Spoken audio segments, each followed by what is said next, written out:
નમસ્કાર દર્શક મિત્રો, આપ જોઈ રહ્યા છો આરટીવી ન્યૂઝ.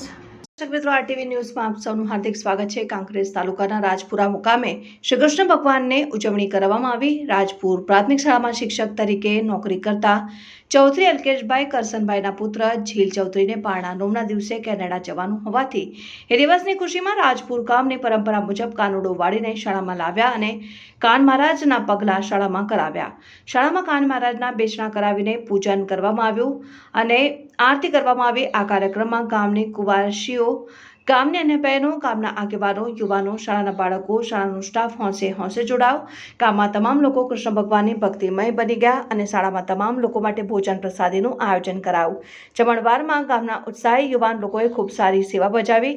તમામ કુવારશીઓને ભોજન પ્રસાદ બાદ અલ્કેશભાઈ તરફથી એક સ્ટીલની ડીશ ભેટ રૂપે આપવામાં આવીને ભોજન બાદ ગામની કુવારશીઓને ઢોલના તાલે શાળામાં ચાલુ વરસાદે પણ રમીને વાતાવરણને એકદમ ભક્તિમય બનાવી દીધું હતું અને આખો દિવસ ખૂબ જ આનંદમય રીતે પસાર થયો હતો. અહેવાલ શ્રી વી કે ડાભાની, આરટીવી ન્યૂઝ.